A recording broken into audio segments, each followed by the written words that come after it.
Meeting is in session for April 4th, 2016. First we'll do roll call. Ron Kohler.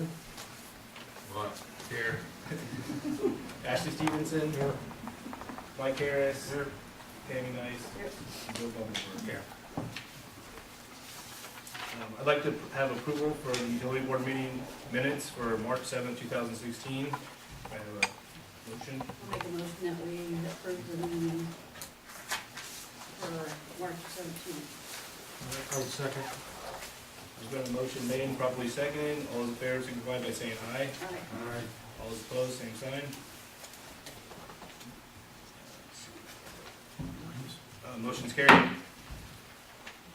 I'd like to move the claims docket to the town hall meeting. Motion. Make a motion to move it to the town hall. Usually we approve it and move it. Approve it and move it to the town hall meeting. Second.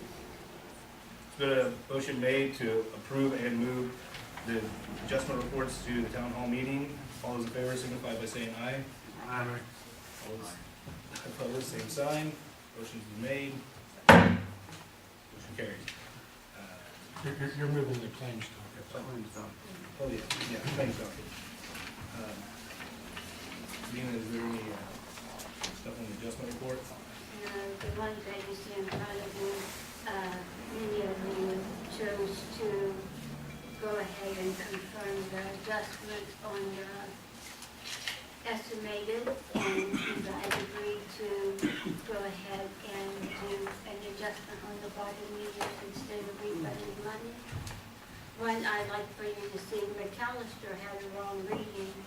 Matter of fact, we don't even know where that reading come from, and they went ahead and they pulled the meter and had themselves had a new meter put in.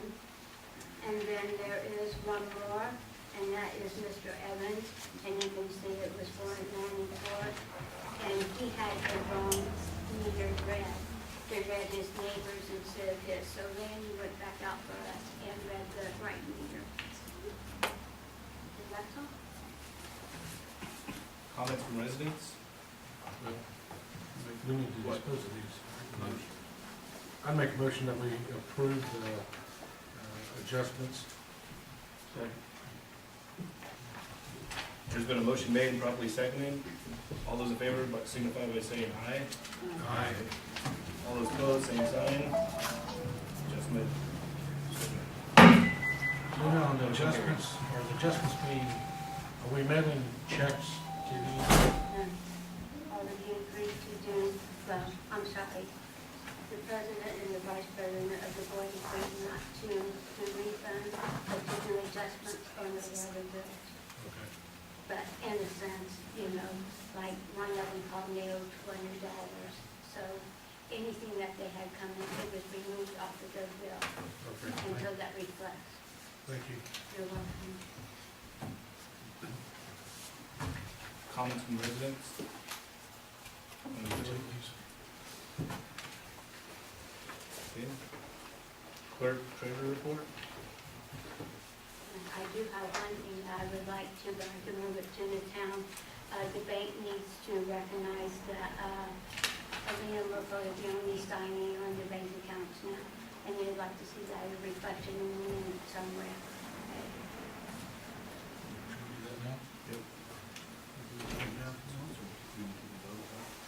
Just make a motion that, We make a motion that Lena's the only one that's allowed to sign a check. There's been a motion, I second the motion. There's been a motion made and properly seconded that Dina Merkel be the only one to sign checks for date. All those signify by saying aye. Aye. All those opposed, same sign. Motion carries.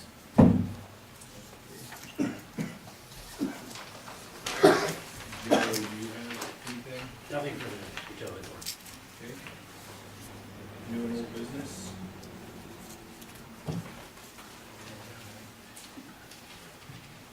Is Lana here? Lenny will not be here tonight. He sent me a text and pretty much feels everything's in order. Going good? Okay.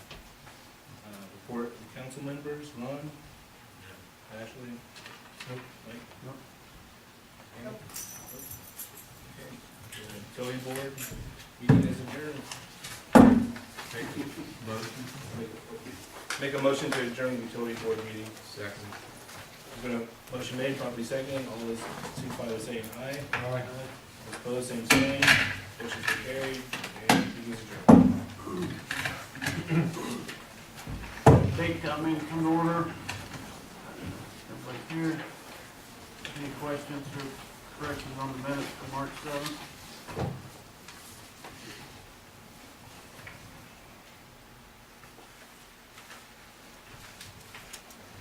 I make a motion that we approve the meetings of March 7th. Second motion. Motion is second, approve the minutes as written, all in favor, signify by saying aye. Aye. Opposed, same sign. Motion carries. Any questions on the claims?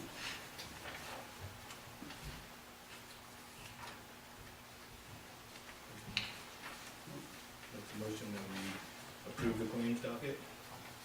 Second. And motion is second to approve claims docket, all in favor, signify by saying aye. Aye. Opposed, same sign, motion carried. Allowance docket, any questions on that? Make a motion to approve the allowance docket 3/1 to 3/31 to 16. Second motion. And motion is second to allow allowance docket, all in favor, signify by saying aye. Aye. Opposed, same sign, motion carried. Comments from residents?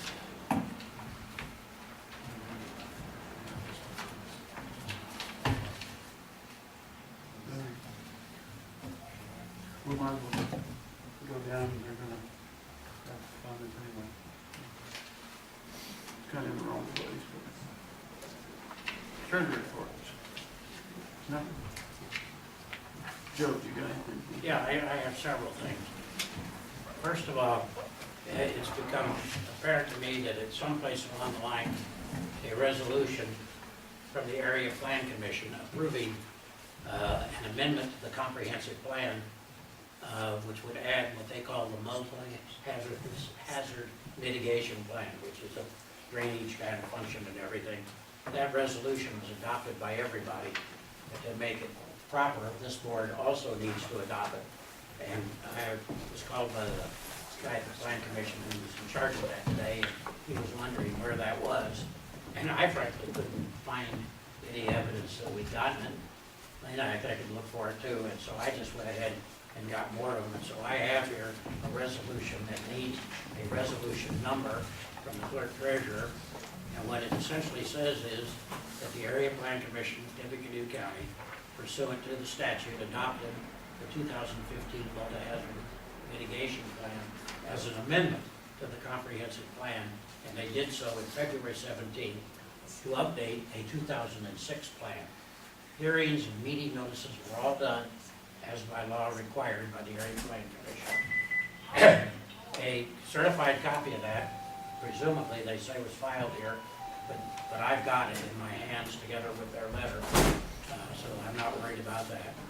I can distribute copies to you, and the operative words here are, be it resolved by the Town Council of the Town of Dayton, Indiana, that the comprehensive plan of Tippecanoe County is hereby amended to include the 2015 multi-hazardous mitigation plan, and that this resolution shall be in full force and effect from and after its passage, adopted and passed by the Town Council of the Town of Dayton, and this is today the 4th of April 2016. This needs a motion to approve the resolution that the clerk will give us a number on. And then we will, do you have it there? Yeah, 216-1, 216-1. yeah. Okay, so the motion would be to approve resolution 2016-1, to authorize the clerk treasurer to attest to it. The members of the board should sign it, and then there should be a copy of that directed back to the Area Plan Commission. And I have several copies of it here that I can pass down. And I don't know that you really need to sign all of them. What the Area Plan Commission needs is one completely signed, and what you folks need is one completely signed, and I need one completely signed at the end of the application. So that takes care of that particular problem. Entertain a motion for resolution 2016-1. Make a motion that we approve 2016-1.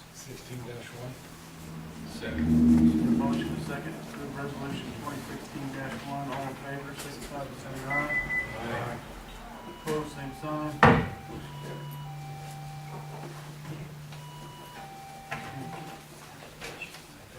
Just need two of these signed, Joe. I need three. One for vacancy, one for each one's one. Stuff on there. It was signed.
Paperwork's done. In triplicate. Sometimes it still isn't done. No, that's a minutes, I don't need that. What I need is just, I'm gonna go on the resolution. Okay.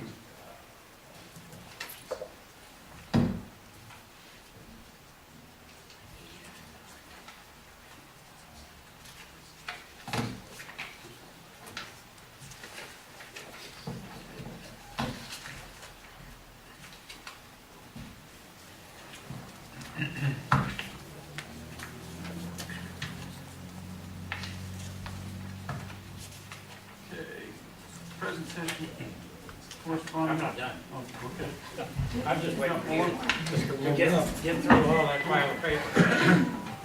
The next item I have is one that was discussed in these meetings last month or the month before at the special instance of the marshal, and it has to do with an amendment to the Dayton Municipal Code sections 5103 and 5105, being what is described in the ordinances as the yard parking ordinance. And this is an amendment. And it appeared that there were two sections of the ordinance, 5103 and 5105, having to do with the containers. It treated two different kinds of containers and talked about when they were to be out of sight. And the marshal represented to you that the current system was not working very well, and that he requested that this amendment to both of those sections of the ordinance be made, that the cans, containers be permitted out and be taken back within 24 hours after the garbage pickup, and have both of them treated as the same. And the marshal's here, and I would invite him to comment on whether or not that was the purpose of the ordinance, since this is really his sponsorship. Basically, section 3 and 5 were redundant. One section referred to allowing trash cans to sit on the curb for 3 days, one said 5 days, both of which I think are too long a time period. So basically, we suggest to condense that into one, and then I think 24 hours or a day after trash pickup is plenty of time to remove the trash containers back to the curb. That way they're not sitting out all week as the ordinance is designed to prevent. My guess is in a further discussion with the marshal that in time here, after we sit down and talk some more about these two different sections, how did you describe them a minute ago? Well, Being ambiguous, I think, or yeah. something? At least that. The other part of that was some council members brought up the possibility that maybe one was trying to deal with construction containers like dumpsters or something like that. That's not really specifically addressed by anything. These are specifically talking about residential trash containers that are picked up on a weekly basis. So we wouldn't use that ordinance to enforce someone who is remodeling a house, pulled in a trash dumpster for, a week or two to get rid of construction supplies. That's not what we would be dealing with here. But it's not specifically addressed. The construction containers aren't, the big steel ones, the hoppers or whatever. So we'll have to look at that sometime in the future, I suppose. Possibly. Okay. What number should be assigned to this ordinance? 216.2. This is 216.2? Yeah. No, golf Okay. cart's 16.2. Pardon? Shows golf cart ordinance 16.2. I probably numbers them out of sequence. I didn't Okay. know Mr. Bumblebird had. We're gonna do this one 216.2 and leave the golf cart? We'll change the golf cart. We're We'll gonna do change that it. one first, 16.2, and then we'll do the golf cart at 16. Okay, let me read to you the operative versions of this ordinance, and then I would suggest that the proper course of action is to move a first reading approval, and then move it to the next month for a second reading approval, so that anybody who wants to be conversant on it can do so. Ordinance 5103 will be amended to read, "It shall be unlawful for any person to keep a garbage container with or without garbage therein on the property occupied or used by the person, where the container can be seen from the street fronting the property or on the right-of-way adjacent thereto for a period of more than 24 hours following garbage pickup." The only thing we changed from the old ordinance was the 24 hours. The other ordinance, 5105, says, "It shall be unlawful for any person to keep a solids container on the property occupied or used by the person where the container can be seen from the street fronting the property or on the right-of-way adjacent thereto for a period of more than 24 hours following garbage pickup." That is also changed only the timing. So that, a motion for first reading approval would be fine, and then these can be handed down to the clerk so she can give these to the board at its next regular meeting for a second reading. I make motion that we approve Yeah, approve the 16-2 ordinance first reading. first reading. Yes. Motion, Second motion. and second. Adopt ordinance 2016-2, first reading. All in favor, signify by saying aye. Opposed, same sign. Motion carried. Okay, and the next one I have is 2016-3, which is the ordinance on the golf carts. And what I have in my hand repeals the previous ordinance, which had in it a lot of technical material which has been removed. And I think I've done just as soon, was the other one 2002, the first, or 2016 and 2, was that the original ordinance on golf carts? Or what was its number?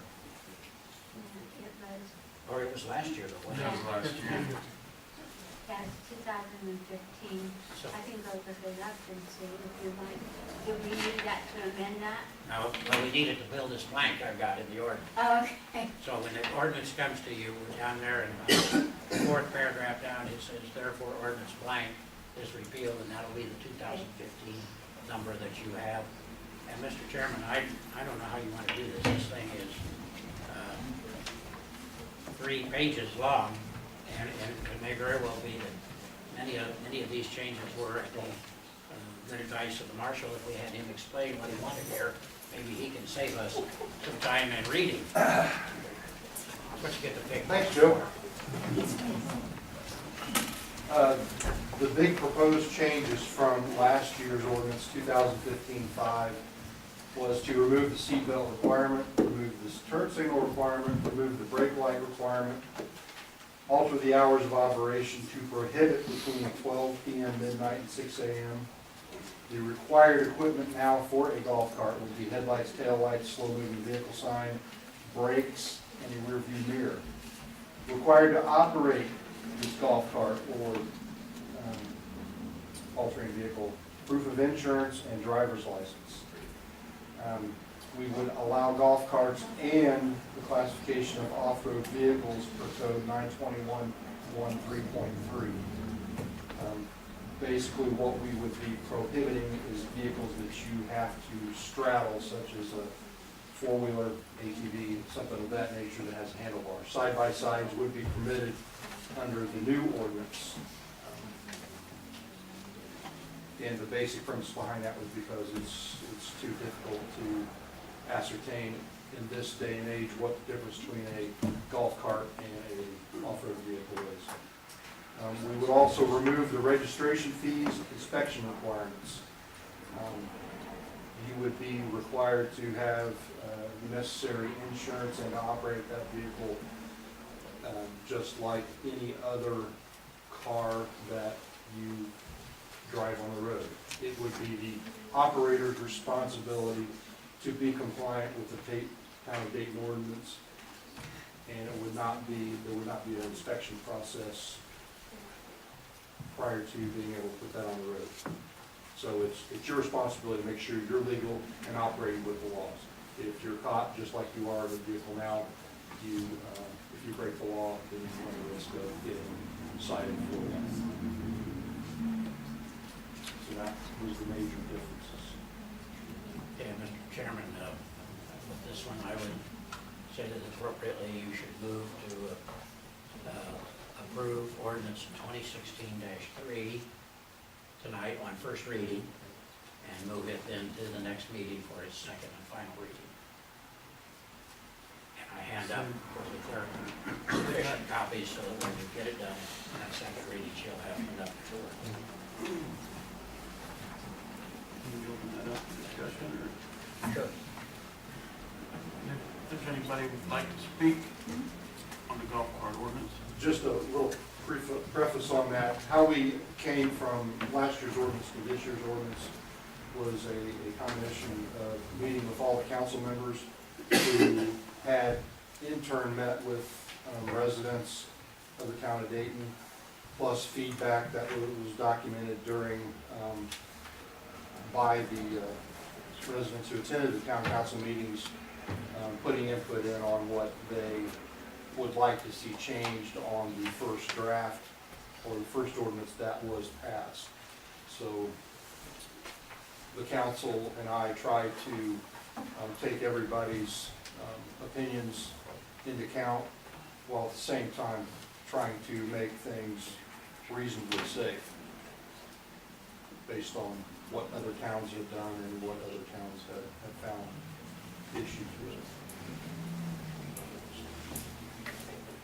Would there be a, Could you step up to the podium, tell us where would you there live? be in place a residential identification to the Can you give us your name and Al Beavers, where you live? Walnut Road, or Main Street, sorry. So I just wanted to know, is there a simple like registration for these carts within the town of Dayton? No, he just said there won't. There will be no registration process or inspection. Oh, okay. They took that off. All right, I wasn't aware. Scott Swift, 216 Dry Drive. Start off, when this was talked about last year, I'm not really a fan of the golf carts, period, but I know a lot of people want them. So as a town board, you kind of make a good compromise. You know, when I heard about the golf cart, saw the things, I thought, I could probably live with that. My concern on this one is when we start adding the side-by-sides or off-road vehicles. These are off-road vehicles. I've done a lot of golf courses. What's supposed to be a golf cart is usually it's pretty quiet, especially if they're electric. If they're gas electric hybrid, they're still quiet. They don't really have a real high top speed, and they're very light. Last I think there's a big silent majority that we're missing. Last month, when they talked about the Dis Annexation, one of the James' neighbor, if you remember, he complained about the noise of basically side-by-side, an off-road vehicle. Now we're asking if we're gonna make more of those able to operate in town. So the noise of those is a concern to me. Second, if you go and look at specifications on an off-road vehicle or side-by-side, some of those are capable of 40, 50, 60 miles an hour. 0 to 40 speeds at, 8 seconds. They're very quick and very powerful. Now we're allowing a vehicle that is built for off-road, and we're putting them on our public streets where there's pedestrians, children. I think that's asking for trouble. First, we're starting to look at a golf cart, that when you get on a golf cart, if it hasn't been, excessively tuned up, they don't have quick acceleration, and they don't go that fast. We talked about a speed limit of 20 miles an hour. We don't have speedometers on. How's the operator even know how fast they're going? The second thing is, when you move the time to 10 p.m., I think a more reasonable compromise, because I'm sure some form of the golf cart is going to pass. I accept that. I'd like to maybe see that 10 p.m., especially if you do keep the off-road vehicles in here. Then that's pretty late. They tend to be more reasonable and would be more of a compromise to the people that really aren't a fan of it. The marshal did mention it. I think not having those inspected would be a mistake. When people buy motor vehicles, they meet a certain federal guideline state what's supposed to be on them. Without having an inspection of what you put on here, I think that's a mistake. And lastly, as I look at this, one thing that does pass, I might draw your attention to IC code 921-1-3.3. When you look at that code, if you do adopt an ordinance for a golf cart or an ATV, you have to specify how many passengers it may carry, not including the driver. When I look at your code, it doesn't meet that. That's something the attorney may want to look into. So code says you have to specify how many people can be carried on either a golf cart or a off-road vehicle. Thank you. Brian Bell, 272 Washington. Well, what's the real specifications on a golf cart?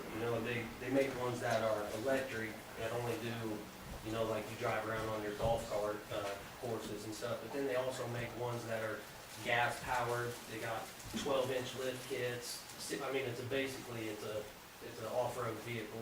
They got winches on them and everything like that. So what's a golf cart? Is it, they come electric and gas? I think that should be, specified in the thing too. So then people aren't jacking them up and having basically ATVs that are golf carts. So that should probably be addressed.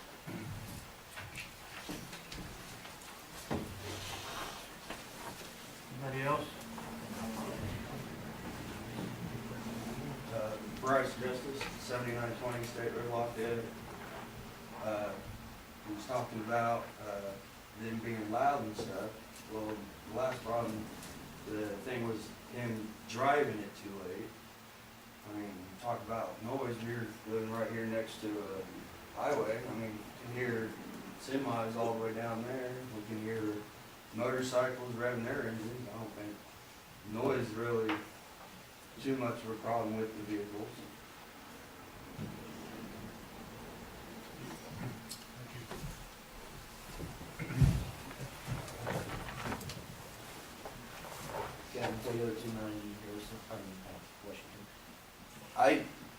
I couldn't have said it any better than Scott. I mean, everything that, I agreed with everything he said. I don't know about the registration, but I don't want them things driving by my house in the middle of the night.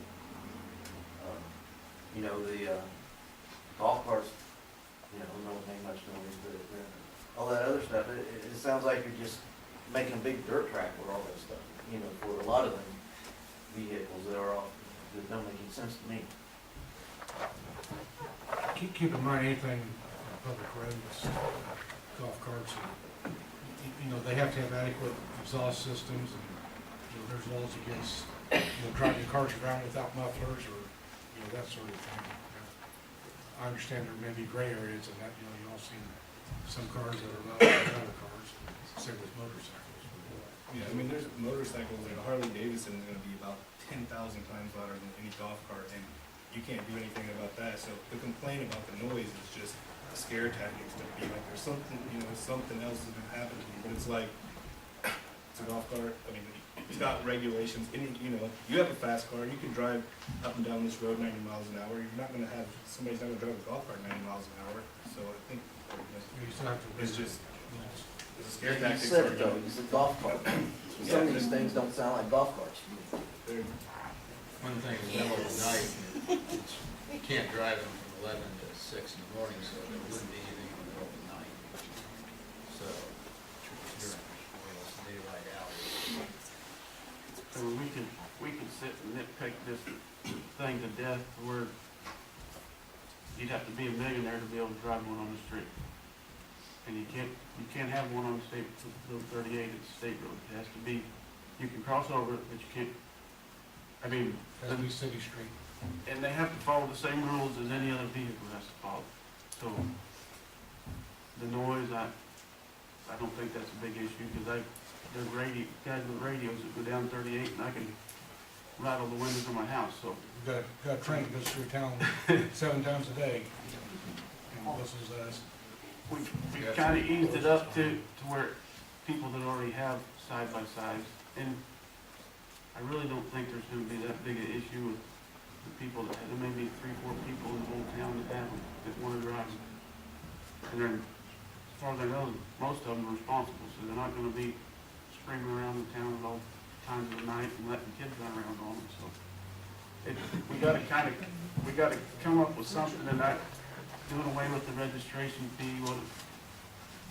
I still like to see that they come up here to the town for this, for what the requirements are, and pay a one-time $10 fee.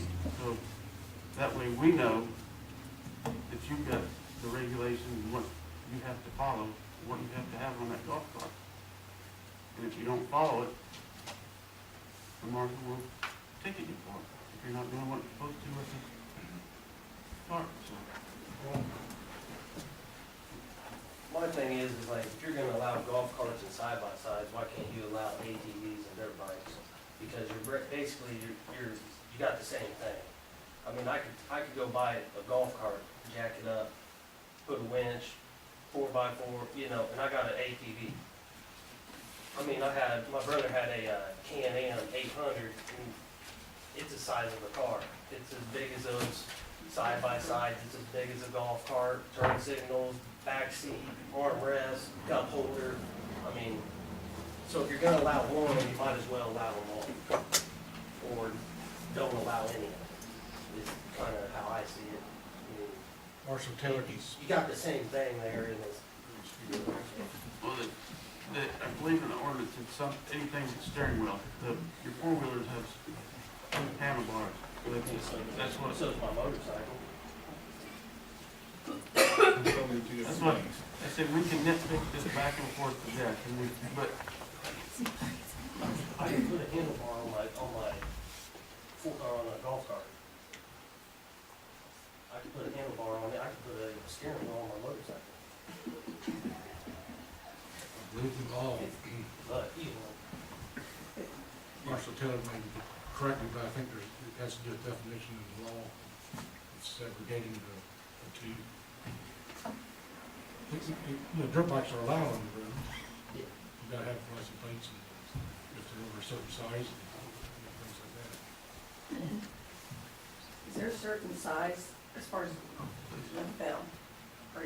is there a size limit on those as far as, because I know the scooter laws, they can't be over a certain CC and go over a certain amount so that people under 16 can drive them.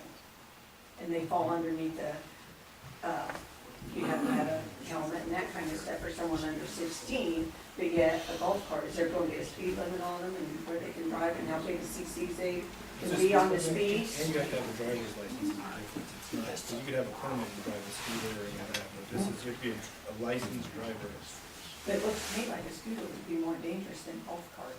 Exactly. And, but yet, you know, a scooter, you can drive it on the highway, There is and you a, don't have to have a license. there is a speed limit, 20 miles an hour, and that's an ordinance. And that, okay, but there's no size limit on how big they can be, I mean, No. as far as fast they can go, even though you can't bring them out on the road, I mean, highway. They could go 100 mile an hour, but you're only gonna be able to have to do 20 and 10. I think it's important for clarification purposes. What I read you were the differences between the ordinance passed in 2015 and the new one that we're proposing. There is much more regulations and proposals in the original ordinance that have already passed, such as speed limits. You have to have an operator's license. You can't be 15, 14, 13, 12 and drive one. You could have a driver's license. There's a multitude of other things in there too, and I don't think anybody wants me to read the 5-page ordinance that we had the first time. So these were just the proposed revisions that we are talking about right now. It's not all inclusive, and I would encourage all of you to get on the town website where the ordinance is listed. The original ordinance is listed. And the changes have been posted also as what we're proposing. Nobody liked the first ordinance, so we didn't get very good positive feedback on that ordinance, and the council wanted to make something that was more palatable to the town residents of Dayton, and that's what we did. Okay? Yeah, you can make an argument for ATVs, four-wheelers, and dirt bikes, but all those vehicles you can't operate on the highway, period, in the story. You can't operate golf carts or anything we're proposing here. You can't operate on a state road. You can only cross them. So we're talking about slow-moving vehicles going around Dayton. My nephew has a lawnmower that will go 60 mile an hour that he races, okay? I, in the town, doesn't have the resources for me to go around doing horsepower checks on everything that possibly would go on the road. It's common sense, okay? I can buy a car right tomorrow if I had the money that would go 200 mile an hour. Street legal, okay? It's common sense. And if we want to have an ordinance like this, then there's got to be some compromises made, or we just won't have that if we're that worried about safety. So, and the reason we decided to allow some carts to try to broaden up that definition of a golf cart is, the very first person that wanted to license one under the old, well, couldn't, because it was not a golf cart, but it was more like a Cushman, if you're familiar with that. It's just a small cart with 4 wheels, but it wasn't designed for a golf course, so it didn't meet the specifications, so I had to tell the guy no. So we tried to relax it a little bit. It's hard to tell somebody that's got a $15,000 Kubota, which is safer than any golf cart manufactured currently, that you can't use that on the road because it may go 40 mile an hour. You just got to have some common sense, and you got to draw the line somewhere. That's where we're at. And keep in mind, we could change anything that does work, doesn't work. We've already changed it from last year. Within 4 months, we've changed it already, so. Well, Mr. Chairman, you haven't really changed it yet. The ordinance that you passed last year is still in place and can be enforced by the Right. marshal. This one, if you pass it on first reading tonight, can be amended at the next meeting if you choose. If you've listened, if you've read it, if you've heard what the people say, and you think, well, okay, let's put this in or take that out. At the second reading, amendments are proper. I'll make a motion that we go ahead and pass it into the second reading. Second motion. The motion is second to adopt ordinance 2016-3, correct? On first reading. All in favor, signify by saying aye. Aye. Opposed, same sign. Motion carried. Okay, the last item in my thing on the agenda is the de-annexation issue. And I observe that Mr. Brooks is here, and at the last meeting, many people spoke. And then I think the board gave Brooks the leeway of responding at this meeting. And then I presume that there are others here who might also not have been at the meeting who want. So my advice to you would be to go ahead and start with Mr. Brooks and then let everybody respond to that, because he will presumably be answering questions that were asked at the last meeting. Evening, Tom Brooks. I am representing David and Shannon James. Mr. Kohler, to your questions before the meeting, those are not, outside the city limits are not. I looked at the legal description, so we're only talking about the ones inside the city limits. Also, with regard to the disannexation and reviewing the statute, you have to understand on November the 6th, 2006, this board, and Mr. Harris was the president at that time, did vote to disannex lots 4, 5, and 6. So they are disannexed. They are not in the town of Dayton at the current time. The clerk treasurer at the time, the only responsibility that the clerk treasurer had was to notify the auditor's office so that those can be moved from the town tax rolls into the county tax rolls. So for our purposes, 4, 5, and 6 are already disannexed. So what we're asking for is for lots 1, 2, and 3 to be disannexed at today's meeting. And and to give you a little bit of background on what we did, in order for us to do the disannexation the last time, there was some discussion with the town board and with Mr. and Mrs. Bush about disannexing those, and we couldn't do it until we moved the alley. And so there was an alley that was in between lots 4 and 5, and that alley was vacated by this board, and then the next month we came back and we had the alley moved down a bit. And I've got the recorded deeds for those and the vacation that was recorded by the Mr. Kohler, and you can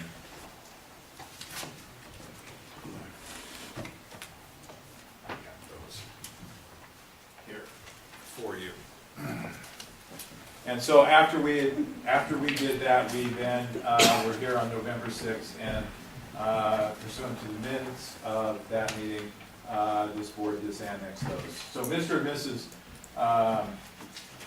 James bought lots 4 and 5 from the Bushes with the intent of building a house down there.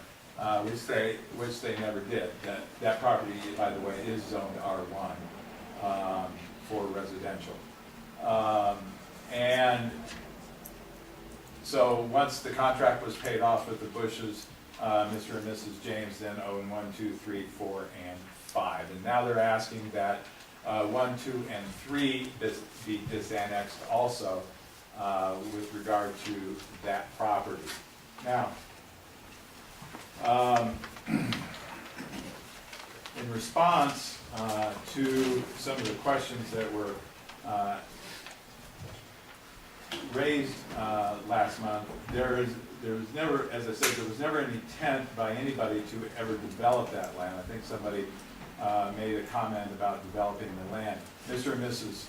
James' intent with the Bushes was that they were going to put a house down there, and at the time, the city, the town would not put water out to those outlots, and in fact, Mr. Bush had indicated that he was willing to pay for that, but in consultation with the town attorney at the time, the easiest thing to do was to disannex those lots, and so that's what the town board did. So those lots have been out in the county, and although they are zoned, it is zoned R1, but being in the county, people have been complaining about shooting and stuff, so they are in the county, so the shooting is fine out in the county. And they just do target practice out there. The chickens and things are allowed under the county ordinance, as long as they're more than 200 feet away from any buildings, which these are. And so I've looked up the ordinance with regard to animals, and there shouldn't be any problem with the animals. So we're asking the town board today to go ahead and dis annex 4, 5, and, or excuse me, 1, 2, and 3. And we're also asking that the town clerk go ahead and certify the record from 2006 so we can get those lots taxed the way they're supposed to be taxed. Board have any questions? Does that all look right to you, Joe? Pardon? Does that all look right to you, that those were annexed? Well, I didn't, 5 and 6? Mr. Brooks and I have a minor legal dispute. He thinks that your annexation was automatic. I say that I read the statute and that there were other things that needed to be done, ministerial things, that should have been done, that were not done. And so he and I disagree on that. And unfortunately, two lawyers disagree, and the only way that's ever going to be decided is if some judge says that Brooks is right or Bummelberg is. So at this stage of the game, though, it's within the sound discretion of this board. I got a question. If you vacate an alley, are you supposed to move that alley and reinstitute it somewhere else before you do this annexation? So I'm not aware of any rule like that. When you vacate a street or an alley, it just, Well, this on is the order of for- vacation, it just No, disappeared. we had to do it because the alley is owned by the town, and we couldn't dis-annex if it was going to be, because it was owned by the town. So the town board, we Can I put a vacated that. condition on it? We vacated that alley and we moved the alley, so it was on the other side of what we dis-annexed. But It you was a didn't- form of conditional de-annexation, it wasn't. What do you mean? Well, the movement was something that was conditional on what the board wanted. That's what the board wanted, yes. Okay, so it was Yes. a condition of the Yes. annexation. But you didn't move it. Yes, we did. You have a deed right there, a recorded deed. It doesn't say anything about moving it. You have guys a- vacated. No, you have two documents. You have a vacation that was recorded and you signed it, and you have a deed, a recorded deed with the new alley on it. Is that this dedication deed? Yes, that's the dedication deed, that's the new alley.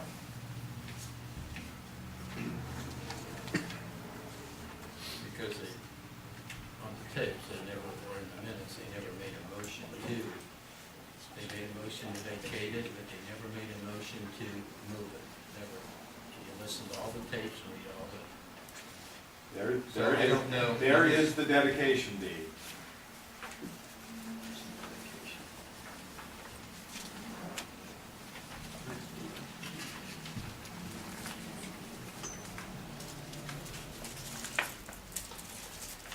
Okay, so-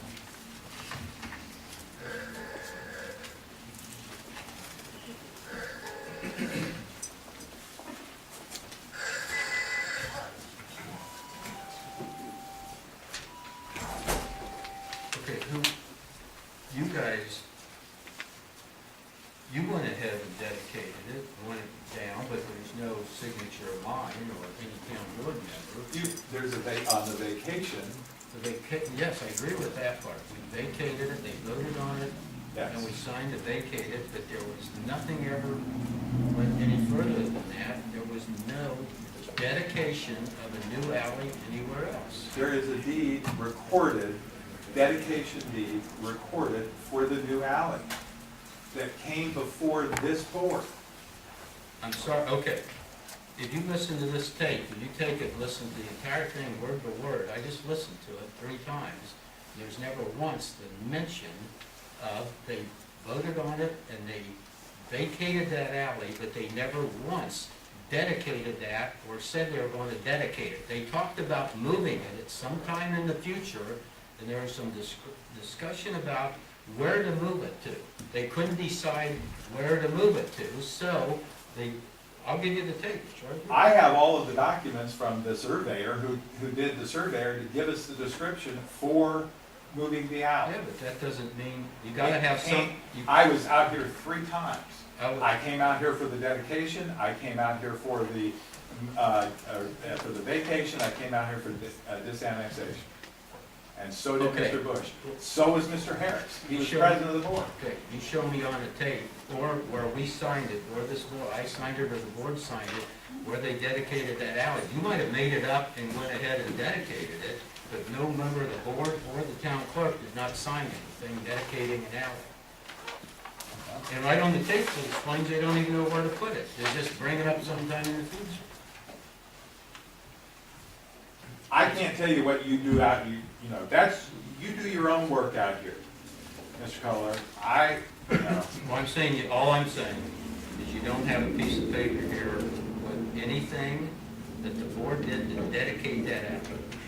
So, Fact of the matter is that we don't need, that alley's been vacated, and so those have been, disannexed, those pieces of property have been disannexed, and there is a deed dedicating another alley. The original alley, if I listen to all this, was owned by the town. Is that right? Yeah. Okay, now, let me ask this question. I am looking here at this recorded dedication deed by the Bushes to the town. Was that land that was owned by the Bushes? Yes. Okay, and if it was land owned by the Bushes, they could dedicate that without the consent of the town, couldn't they? I believe so. I mean, if they were trying to dedicate town land, that'd be a different story. But this was bush land. So you might want to discuss that a little. Well, I'm looking for my letter to Mr. Wait a minute. No, we're not done. Mr. Bush, So the deed was prepared and sent, after we had our meeting, it was sent to the town attorney, and the town attorney is the one who took care of recording it. I did not record it, the town attorney recorded it.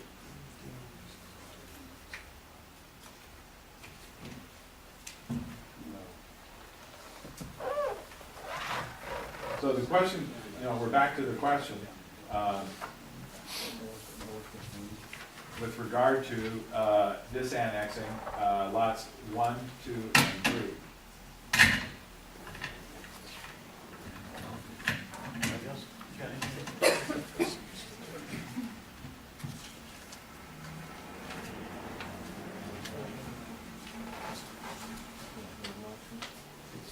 It just seems to me that the lots 4, 5, and 6 aren't figured out yet, so.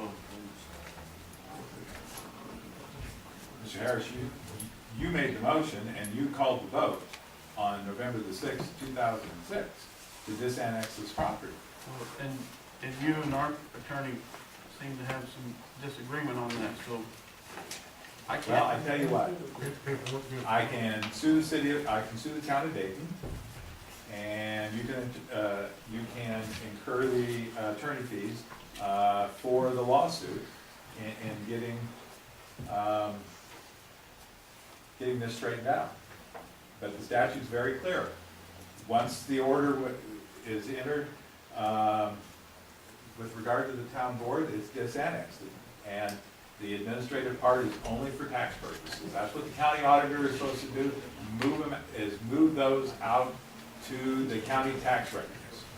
And if Mr. and Mrs. Bush and Mr. and Mrs. James should have been paying county taxes when they paid town taxes, then the town probably owes them reimbursement for that money. We will seek reimbursement for the taxes that were paid.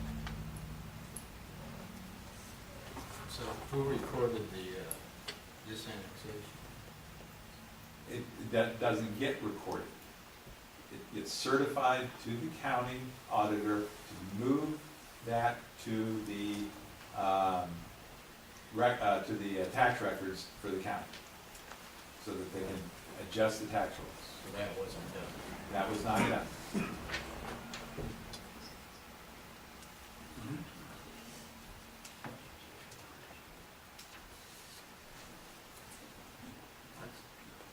Myself still think this needs to be, We have other folks here to hear.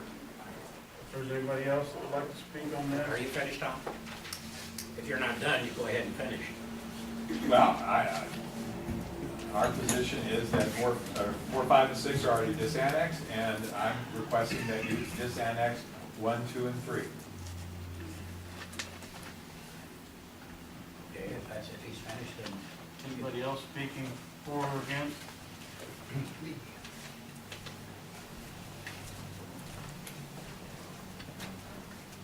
I'm Steve Bush. I'm the owner of 245 Prairie Lane. I originally owned lots 4, 5, and 6. I went through de-annexation. I went through everything this town, for a year and a half. I went through everything this town asked me to do. Okay? They never asked me to do what Mr. Kohler says. Never once. They did say you will need an alley crossing lots 4 and 5. That comes from Randy Williams. We did not know at the time, and what he said is correct, at that particular day, where that alley would be. It didn't matter to me as long as I had a way to get to lot 6, okay, which was, I still own it. The minutes and stuff like that, Mr. Harris was in charge. You brought it up. It not only carried, but it carried unanimously.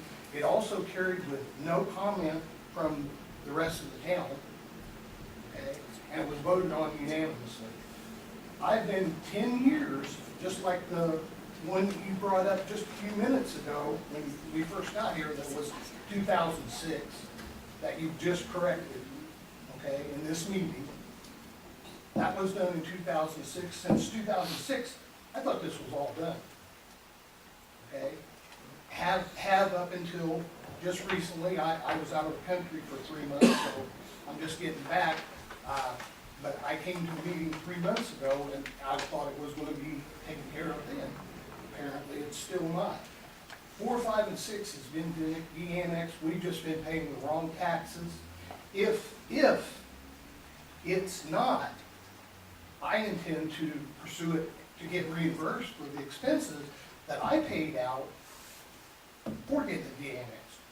I paid for attorneys, I paid for surveyors, I paid for telephone calls from people sitting in here that called my attorney. Okay? If it didn't get done, then I'm out that money and I didn't get anything for it. That's not right. And at least 2 of you in here were there when it was passed.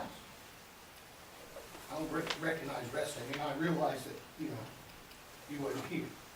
But I just want to make it known that I'm not very happy because I thought it was done 10 years ago. And would have continued to pursue it if it hadn't been. Because the alley that you're talking about, I don't even need. I don't have to have it. We made it because it was recommended by Randy Williams that we go ahead and put the alley in there. After we talked about it, we decided, me and David did, where it would go, and that's where we had the surveyors mark it out and brought it back up. That was all we were told we had to do. When you come up with stuff that you don't tell people ahead of time, whose fault is that? Are they supposed to know it?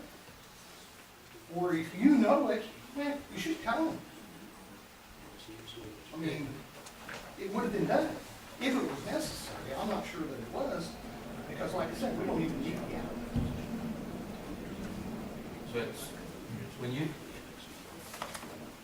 Yes. when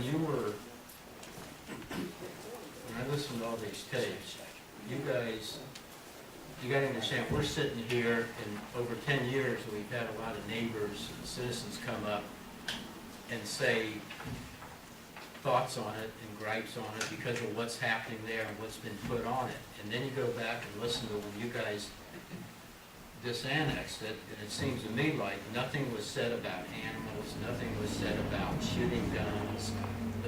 All you said, and the lawyer said, about getting purposely for a thing of water and sewage so you could build on it.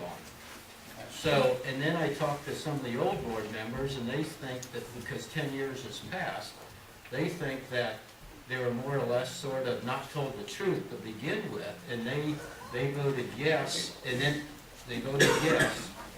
And by the way, within 30 seconds after voting yes, 2 or 3 of them argued about it. Why did they do it? They didn't like it, blah, blah, blah, but they did vote on it.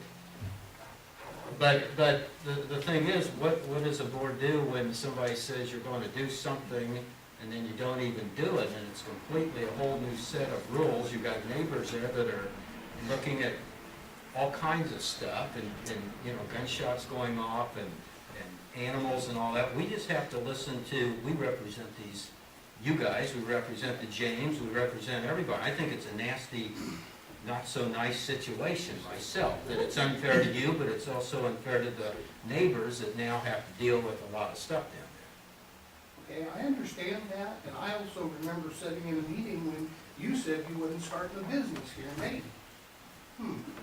Funny, there's a business in Dayton. And I was in one of these meetings that you said that. We probably could go back through the records, them recordings, there. Well, go and ahead pick and that up. go ahead and listen I to will- it, because I will I went request before it. the board, and I even signed papers what kind of business it would be and what kind of businesses it wouldn't be. That's not, But- that's but not. that's another That's whole- not it's a not good that discussion. His character reference to me is basically the same thing. He's pointing at me. I can't control what someone else does, neither can he. When I brought it up, that's what I brought it up for. I then sold it to the lots for someone to build on, and they still can, okay? What they use it for, I have no control of, but I did have control of the annexation, and I went through the procedures and did correctly by what this board, not you guys, but by what this board wanted. I did it. I can't, 10 years from now, I don't know what's gonna happen. It may be a whole different thing, but you as a town board can do things, and you have. You should be doing it right. I agree with you. Making it right. One of the things with regard to, some of the comments that were made, both the Bushes and the James have been operating for 10 years that this was disannexed, that land was in the county. And so consequently, they operated, they did things down there as if this was in the county, because this board voted, and they have always assumed until recently that where people started complaining that it wasn't in the county. They did things, and it is in the county, and so they have the right to do those things. Part of it's in the county. Part of it. They're living on a lot of land, or using a lot of land in there. Part of it's in the Yes. county, and they've been doing some of the things on the Well, I part don't that's know about not that. in the county. Well, I don't know about that. I'm only dealing with lots 4, 5, and 6, and they're in the county. You're talking about other lots that aren't in the county that they would like to get to the county. I was here for all, and I know that we went through that whole thing. But the only thing I see my signature on is the vacate of an alley, not on this They annexation. don't give me that, but it's, you've got a copy of it. And it's only on a vacate of an alley, it's not for a disannexation. Yes, It's the only thing my name's on right here. Yeah, no, it's in the minutes. it's in minutes. Isn't it? It's in the minutes. It's in the I don't get a copy of things that everyone in here signs. I agree with you that something got messed up somewhere, but it wasn't my responsibility to file it. I don't know if it's his responsibility or our lawyer's responsibility, but there's still seems to be something between the lawyers that don't agree on something, and I can't go ahead and pass it until they figure it out. That's just, that wouldn't be right for me, or this town board. If there's still discrepancy between the two lawyers on what it's supposed to be, whether it really is de-annexed 4, 5, and 6, or it's not, so. Should we listen to also Scott and other residents too? As to why they're here too? we can listen to everybody for and against it, but I'm allowed the other folks to speak, and then you can rebut. Okay.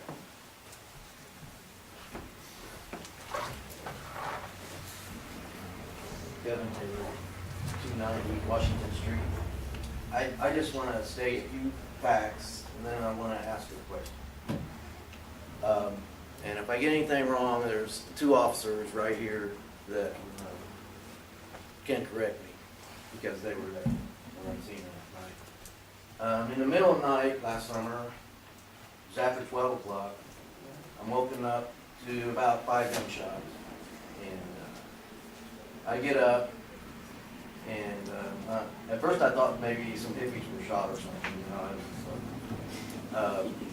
But then I got dressed, and by the time I got dressed, I hear like 4 or 5 more of one kind of gun, and 4 or 5 more of another kind of gun.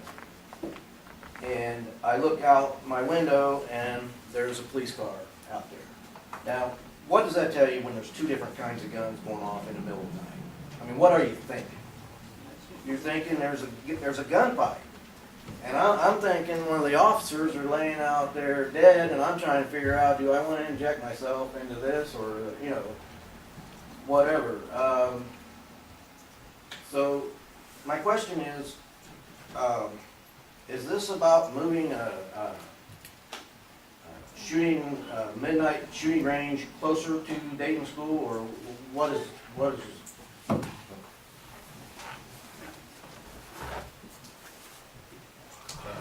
anybody else speak for or against?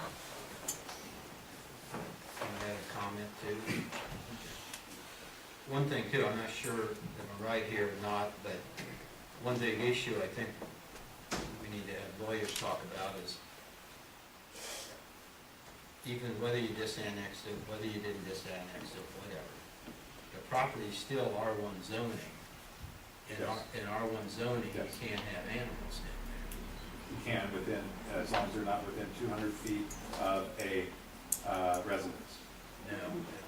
I talked to Well, that's the what I zoning- thought last month. I talked to the read- zoning people. I know, that's where I got from John Burns last month, but and maybe Scott ought to come up and help clarify it. I've been talking to area plan from John, I just talked to John Burns today, So did I. and he said you can only have, because all the residents wanted to know after the last meeting, what animals could they have? And he said, in the county, or in the town, if it's R1 zoning, you can only have 2 horses and not the other ones. That one of the 200-foot was an ordinance we had before that we adopted the county ordinance since, okay? And I said, are you sure? Are you sure? Because I'm for the James having some animals, okay? And he said, no, you can't. Now, he said the town at some time could make a variance or a small farm type deal and vote on something like that if they so chose. But as of right now, and that sort of disturbed me when he said it, because I didn't think he Well, was right. and you can, Marshall can do a citation, you know, in violation of the zoning ordinance, but you're gonna have to do it with everybody in the town. This doesn't have anything to do with the animals, okay? We're just trying to get it disannexed. But look, it does, the people out here, it does have something to do with the animals. Look, we get complaints all the time, and when I was a clerk, I got them for 10 years.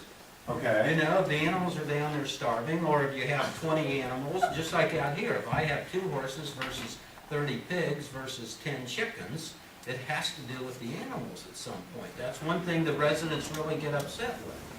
So, but what you're saying, you admitted that by the zoning nature of it, Yes. that he could file a thing with the, he could file a complaint The or board marshal, zoning so appeals. therefore, you must not be really able to have them. And that's probably one of the reasons why these people are up here talking, is one of the reasons they're against this.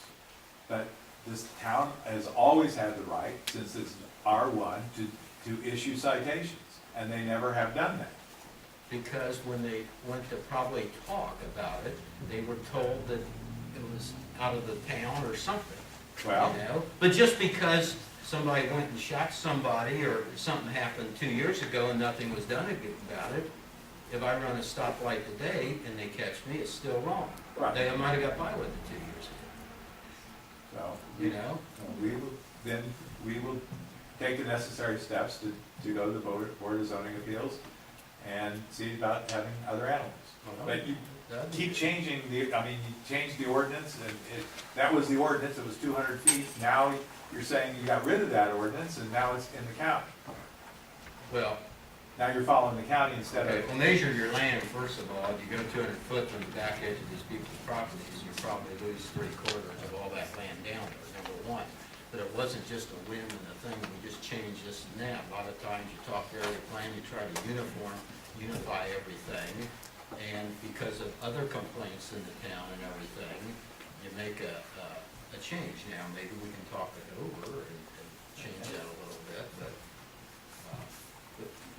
I guess, I'm not saying you're wrong or right, or he's wrong or right on this annexation, and it's got nothing to do with the animals for me, but if there's still a discrepancy between you two, I don't think this board can consciously go ahead and de-annex the rest of it without getting that ironed out. we'll iron it out. Won't we, Mr. Bumbleberg? I guess. I'm not so sure how we do it, but we'll see. May have to do it in front Yeah. of the judge. In front of Judge Bush, but you and I have settled cases before, and so we'll look at it and see if other interpretations of the statute, if the board wants me to do that, if they direct me to do that, I will do that. Which means then that you have to postpone the hearing tonight because this is a time to vote. And clearly, Mr. Harris, you have indicated you're a governor. Well, I am, it's the whole board. Yeah, I got the other. Members of the audience speaking of the I have a question. So, since this was passed by the board, is there any kind of time limit set where it's like, it becomes void? Now, there was 30 days Okay. in which to file an appeal by a citizen, to file an appeal with the circuit court.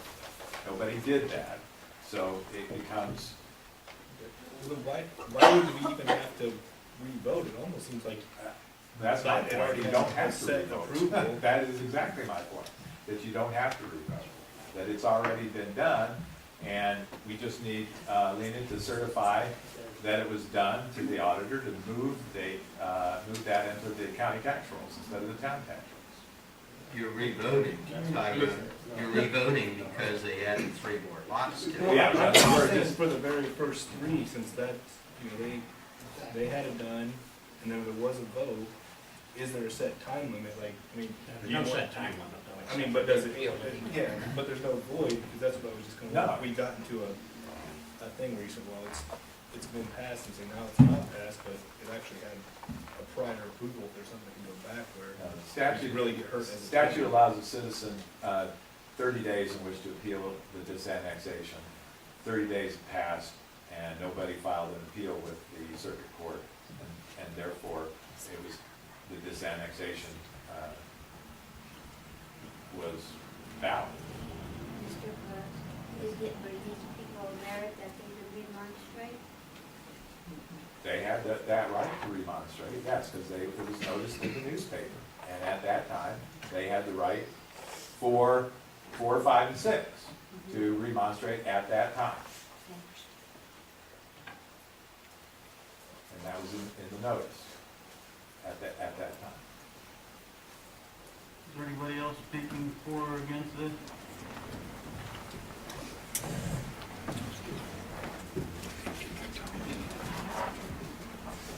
I'm Russell, 756 Shady Lane. I don't remember if I was on the board when that happened. I don't remember the whole thing. I think I came right after that. But it would be my thought that if it was already annexed, leave it be, leave it annexed. But I wouldn't de-annex, or if it was already de-annexed, leave it be. I wouldn't de-annex anything else, though. Leave it be the way it is. You don't want to lose any more tax money for the town. Mr. Brooks said it. It changes the tax. Shouldn't have been done in the first place. It's done, fine, leave it, but don't change anymore. That's my opinion. Anybody else?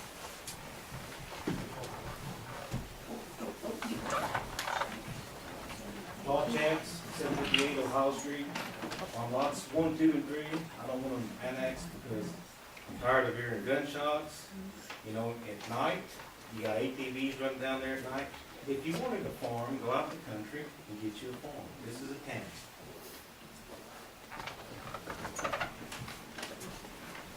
Anybody else?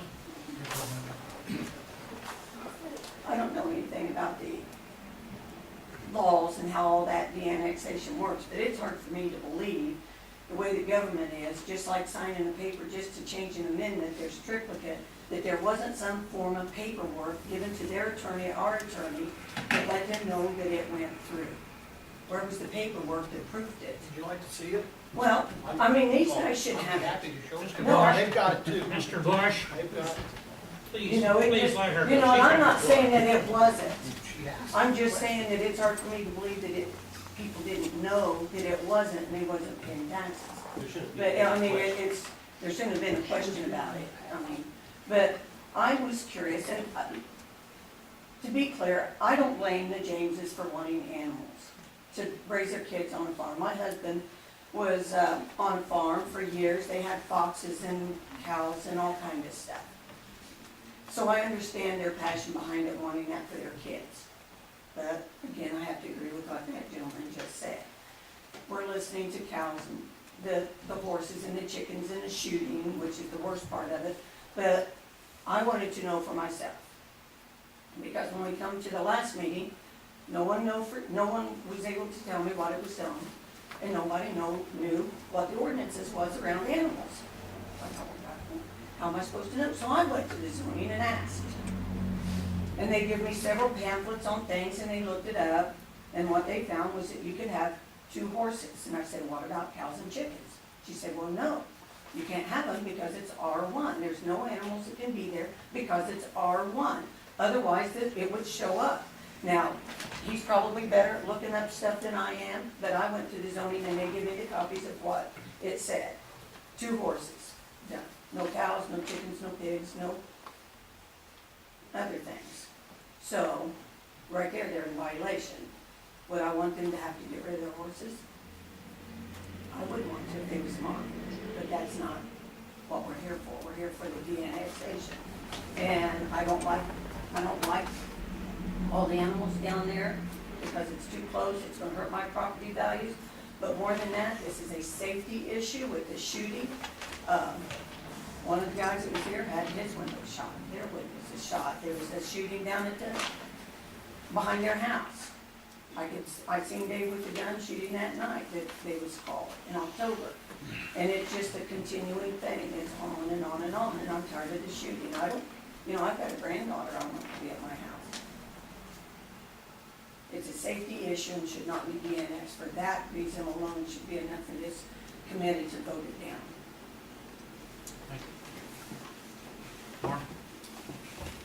I think it's important for the residents to know why this issue came to light in the first place. And some of you know, and some of you don't know. The reason was that I responded to several complaints of shooting by the Jameses down below Prairie Lane. I went and talked to them, and they told me that they lived in the county, that property was in the county. So I researched it, and I talked to area plan. I researched all the maps that I could get a hold of, and nothing was documented by the zoning or area plan or this town. We looked through minutes, we looked through past meetings. Mr. Kohler dug everything that he could. My responsibility as town manager or town marshal is to police the town of Dayton. So it's important for me to know where those boundaries are. So I asked the Jameses if they were in Madison County to produce something to me showing me that. But aside from that, for me to be able to police a area, it has to be recorded down at the county. And there is no map in existence that shows that night in the tower. So I informed them that they would not be allowed to shoot down there, or I would enforce the town ordinance, because nothing's been proven to me, and nothing has still been proven to me, okay? Their attorney may have paperwork, there may be minutes, but there is no ordinance recorded in our books. Whenever we pass an ordinance, we record it, and it goes right into our books. That's an ordinance that's got to take place, and I haven't seen it. So that's why I've had to take the stance that I have, and advised them that there could be no more shooting down there. And they have been compliant with that through this whole process, trying to get this figured out. So that's the one thing. I think I also need to clarify the animal ordinance as it pertains to Dayton that we believe it is today. And I say that with not a huge amount of confidence because I've been told in the last year and a half several things. The first thing I'd like to address is the 200-foot rule that he has referenced. That, as far as my research is, came out of an old ordinance book predating our current ordinance book. And when we adopted the county animal control ordinance, we dropped that out. It did not come forward. So that 200-foot rule where you can have any animal as long as it's not within 200 feet of a house does not appear to be in effect anywhere. Okay, so what that leaves us with is we've adopted the animal control regulations that the county animal control warden uses. And that deals mainly with dogs, cats, strays, and things like that. Now, the 2-horse rule that you've all heard brought up here, that if you're zoned R1, you can have 2 horses. It does state that, but you must realize that is a zoning ordinance that is enforceable by area plan and the zoning down at the county only. That's not something that local officials enforce. Now, I can suggest to someone, you could be in violation of your zoning ordinance, but I don't come in and I don't write tickets and I don't enforce that. So we've got 2 sets of ordinances that we're talking about. We're talking about countywide zoning, which is the 2-horse rule, and we have the animal control that we have adopted that basically pertains to dogs, cats, and things like that. So I just was trying to explain that a little better, and if I confused anyone, please speak up and ask. Did a good job. I'm trying to let you know what that pertains to. So just wanted to clarify those things. Anybody else speaking for or against? My name's Kathy Swick. I live on 260 Prairie Lane, and I've got 3 young children that live in my house, and it worries me with the shooting and bringing it closer to that end of the property, in the middle. So I would not be for the annexation.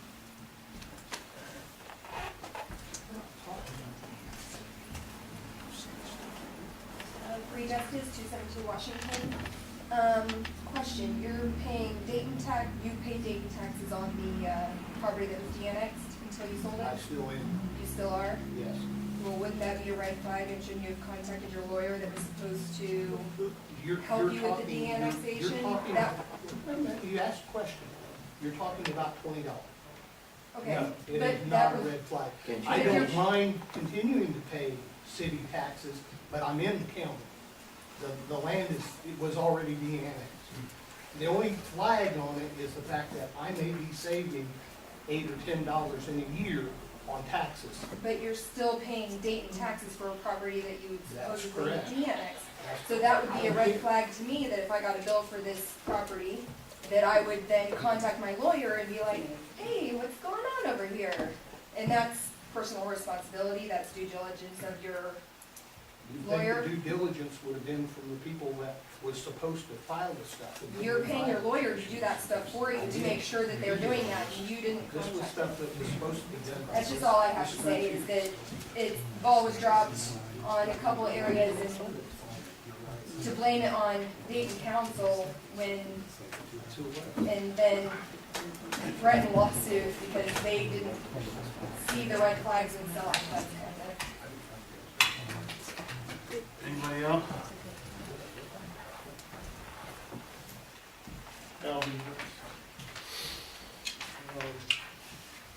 Gunfire to me is, I have a storied past. I don't talk about it. But I live here in Dayton because there wasn't gunfire. So I like the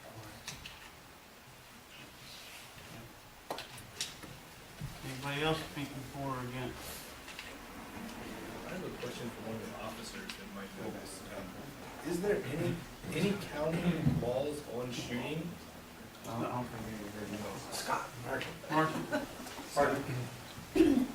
you know if there's any county laws on shooting, that anything, like, maybe you can't go down there if it was, but they could call county if it was like past 10 o'clock at night or whenever a quiet zone would be like ordinance for Dayton? Backstops.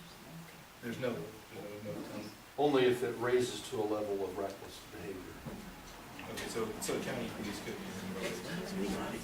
They would come out, they would question, they would investigate, but ultimately that's probably going to be, unless they can prove that there's some kind of recklessness going on, then they couldn't take any action.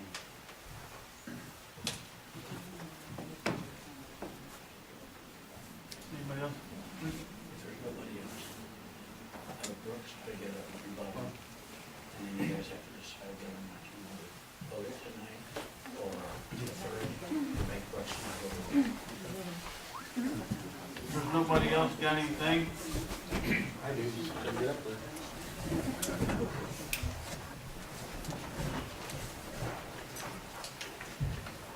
Mark Anderson, 251 Prairie Lane. The deal I'm talking about, if they're annexed, they want to go with their house they live in now into the county too? And what give Dave the right in October to shoot the gun off at his house, his daughter shooting a gun, son shooting a gun down the hill?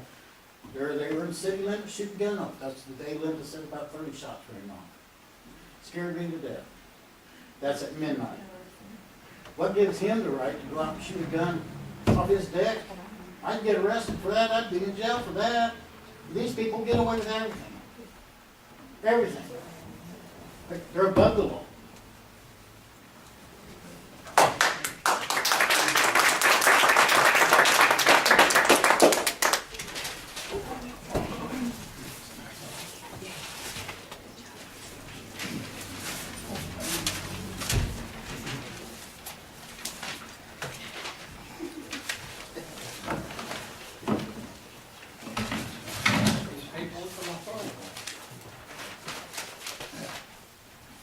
On this shooting stuff, I don't know what to say about it. There's never been no shooting that I know of on lots 4, 5, and 6. Marshall's never been called to my house. He never come and even asked if we were zoned or what the deal was. And it was my property at the time. So I don't know what the deal is on that. I do know that I was shot at on my property that I called the town marshal. Mr. Nice said he's not here, and it come from the Bell's house. I have bullet holes through my barn. It was off of their deck, okay, and I called the marshal. It's probably in the record somewhere.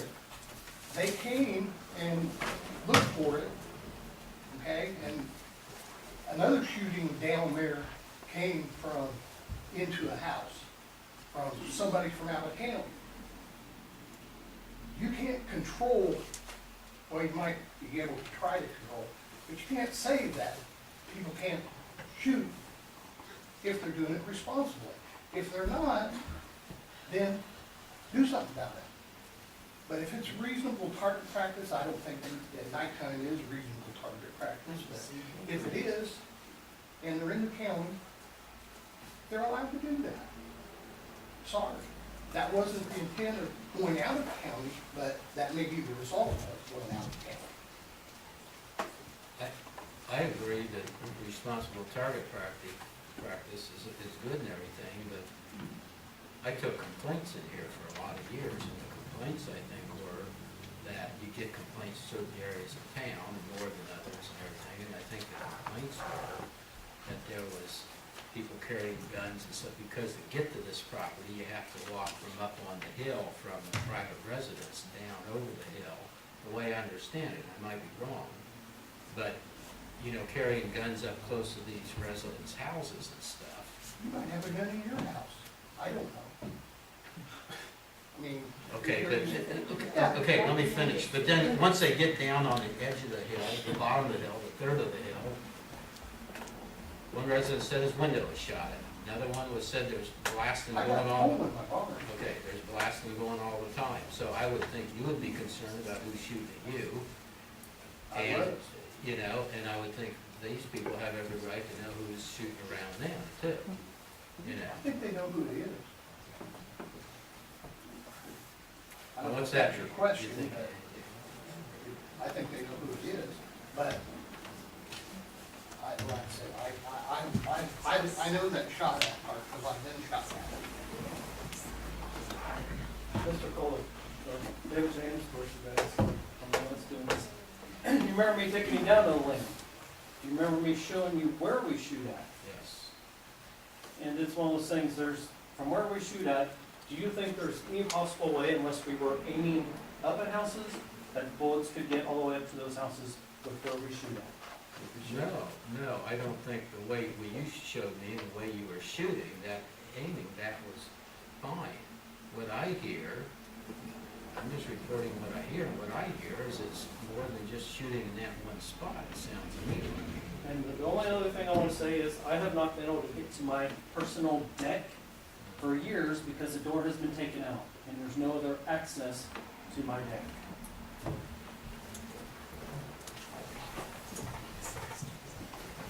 Brian Bell, I used to live on Prairie Lane, and since, as Mr. Bush said, you know, I had a BB gun when I was younger. He's talking about 20 years ago. I'm 31.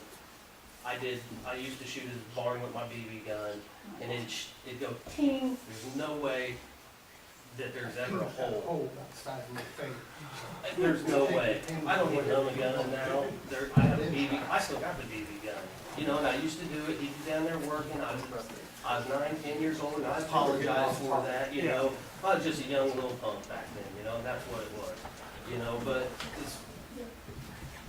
and as far as he said, the shooting out back, you know, he might have showed you wherever. You know, he can show you whatever, but you could drive down Prairie Lane right now. There's a bullet hole out the front of his window, facing Dayton School.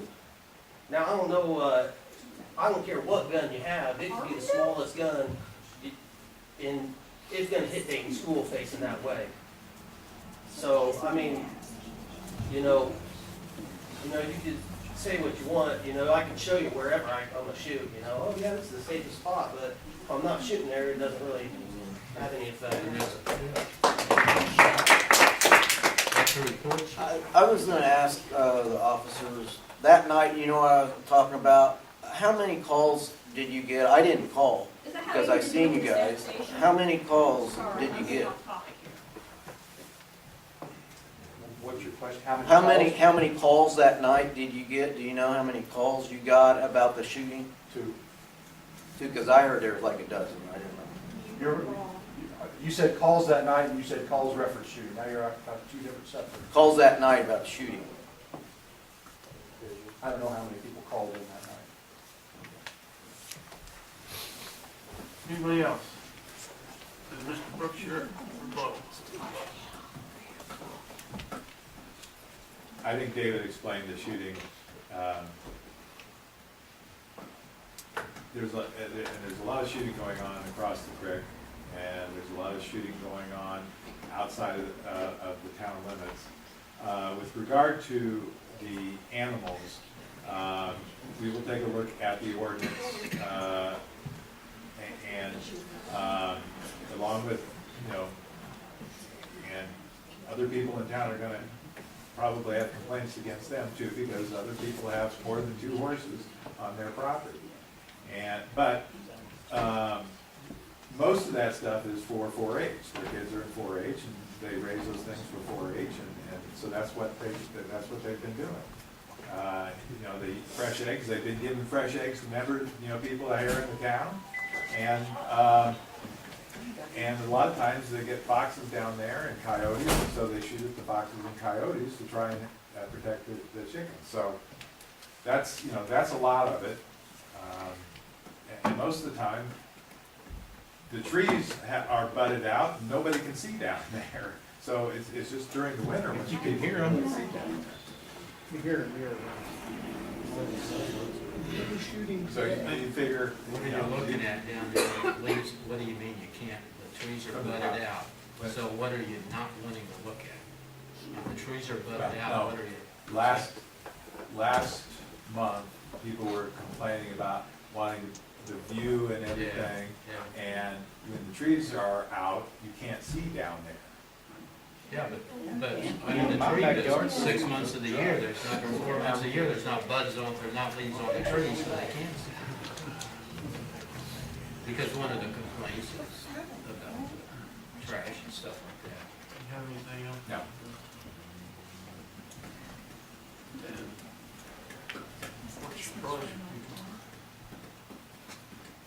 Sounds like, I think we ought to table it and let it get figured out, but it's up to you guys. Well, first, if you vote on it, you'd be voting on the whole thing, right? All 6 lots. If you could vote on that one way or the other, and then you can go from there, proceed from there. They need to bring up something or don't need to bring up something.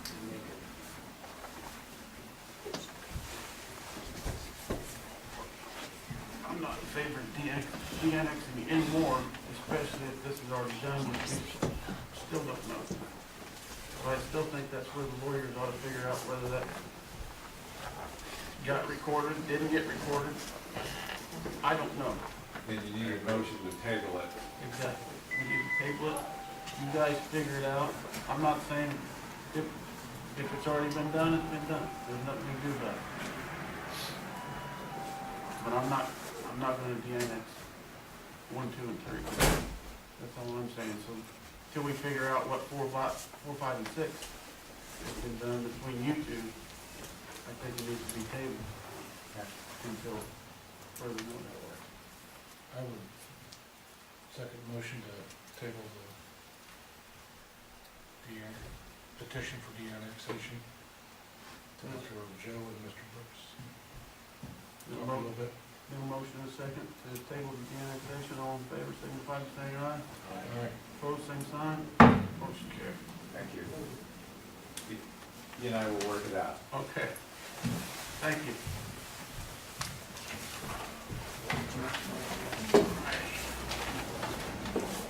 Got anything else, Joe? No.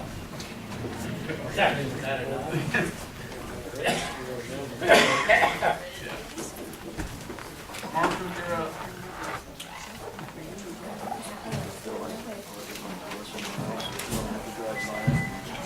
Thank you, everybody, for coming.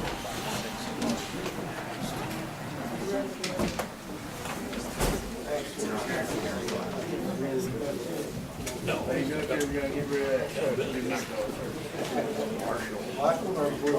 Blue.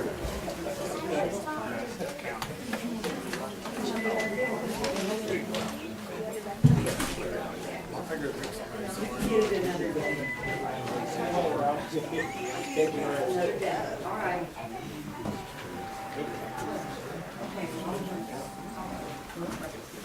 All of you have March's activity. Any questions on that? It was a busy month. Despite mine being gone, we had 9 arrests. There were 22 ordinance violation warnings given, no citations. 13 traffic and citations and 17 traffic warnings.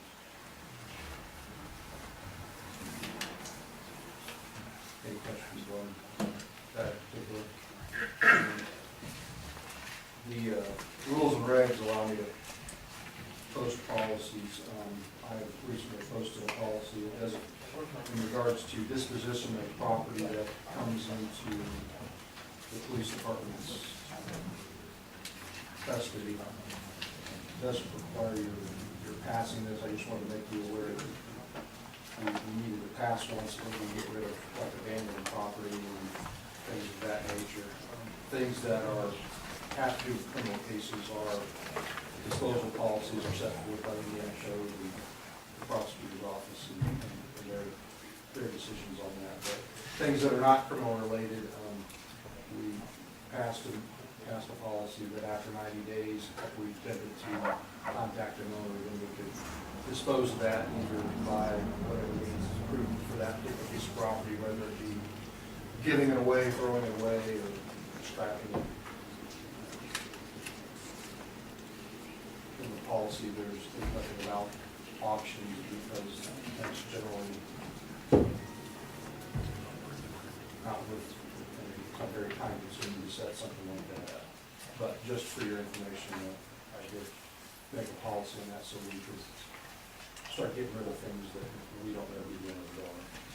Like bicycles, we probably got a half a dozen down there. I posted a notice last year, got no responses on anybody that lost their bike, at least our local area. So I'll probably donate those to some organization.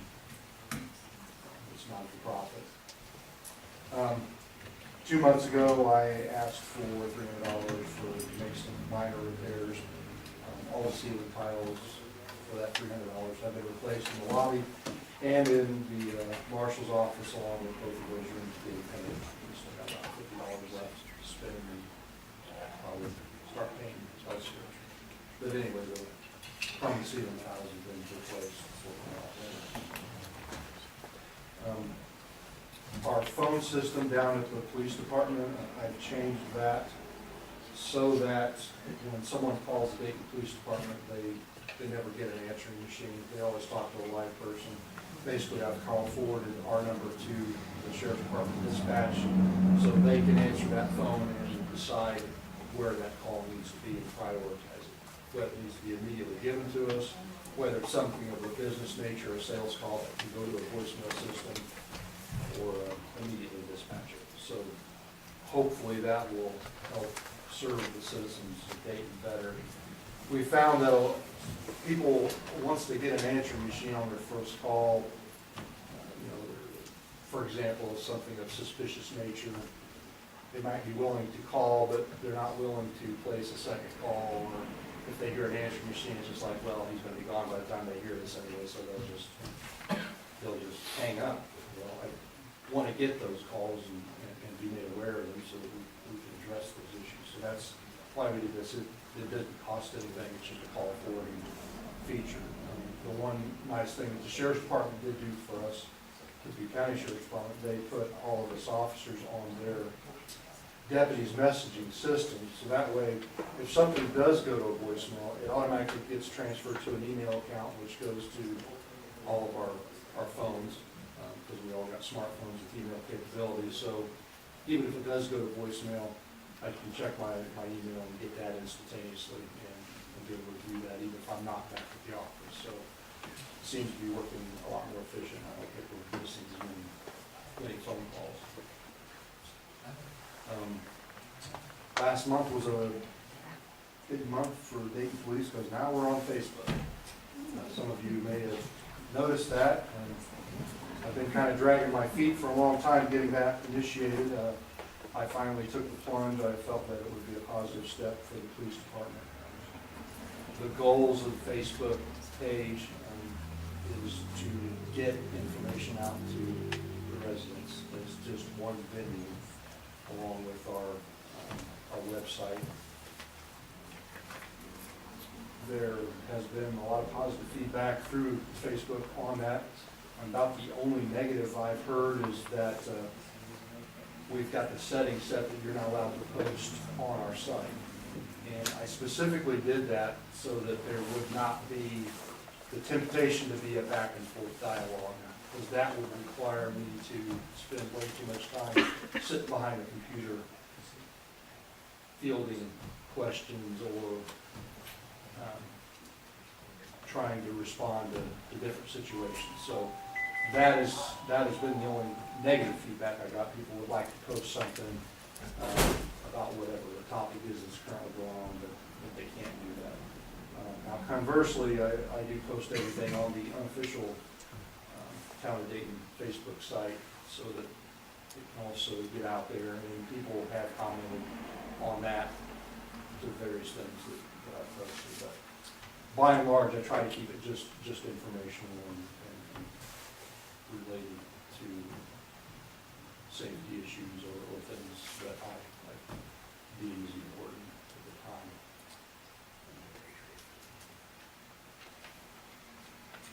Questions on that? Any feedback from the council on the Facebook page? It's all good.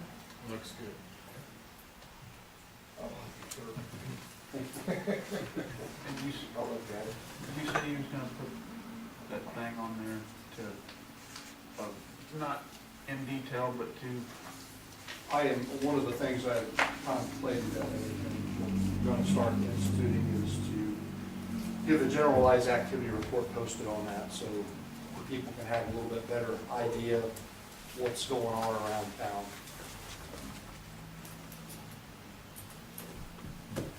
Look for that in the future.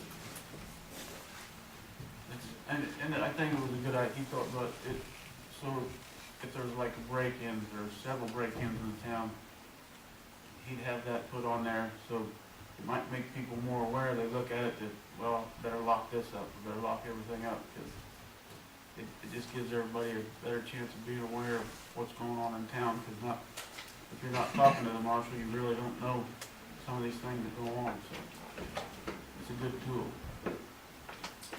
It's a good tool, but it can also be bad, because there's, and everybody knows this, because a lot of people rely way too much on Facebook as their only news source.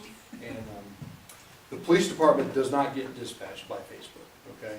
So if you see a suspicious person in your neighborhood and you post it, or you post some criminal activity, it's just the people who read that page. So please call the sheriff's department, call our number, and let us know what's going on. Because then we'll try to respond and get whatever dealt with that needs to be.